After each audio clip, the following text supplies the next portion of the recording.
شهر رمضان الذي أنزل فيه القرآن اعوذ باللہ من الشیطان الرجیم بسم اللہ الرحمن الرحیم الحمد للہ رب العالمین وصلی اللہ علی محمد وآلہ الطیبین الطاہرین قال اللہ الحکیم فی کتابہ الکریم بسم اللہ الرحمن الرحیم یا ایہا الذین آمنوا کتب علیکم الصیام کما کتب علی الذین من قبلکم لعلکم تتقون۔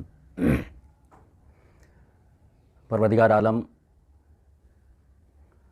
روزوں کے متعلق جو لوگوں پر فرض کیا ہے، ارشاد فرما رہا ہے کہ اے ایمان والو، تم پر روزے فرض کیے گئے ہیں جیسا کہ تم سے پہلے لوگوں پر فرض کیے گئے تھے۔ ہم آج کی اس نشست میں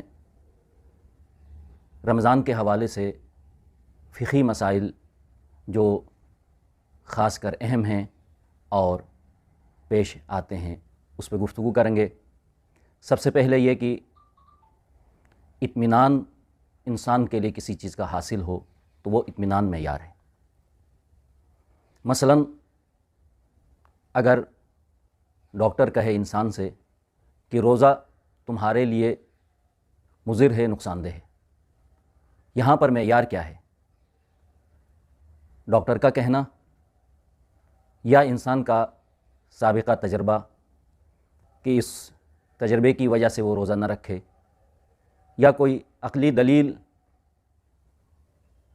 تو یہاں پر انسان کا جو ذاتی اطمینان ہے وہ معیار ہے، معتبر ہے۔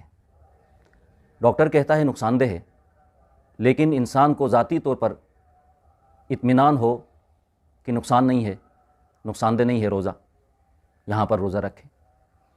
ڈاکٹر کہتا ہے کہ نقصان دہ نہیں ہے، ضرر رساں نہیں ہے روزہ، لیکن انسان کے لیے اطمینان نہیں ہے کہ روزہ میرے لیے نقصان دہ نہیں ہے، تو یہاں پر روزہ نہ رکھے۔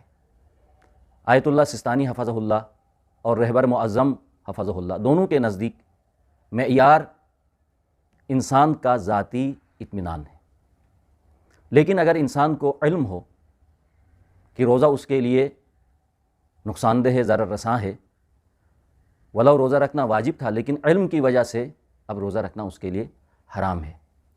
مثلا یہ کہ اسے معلوم ہے کہ روزہ رکھے گا تو وہ مر جائے گا، اس کی موت واقع ہوگی، یا پھر کسی بیماری میں مبتلا ہے تو وہ بیماری طول پکڑے گی، اس طرح سے اس کے لیے یقین ہے، علم ہے کہ روزہ رکھنا نقصان دہ ہے، تو یہاں پر چونکہ اسے علم ہے، یقین ہے، وہ روزہ نہ رکھے۔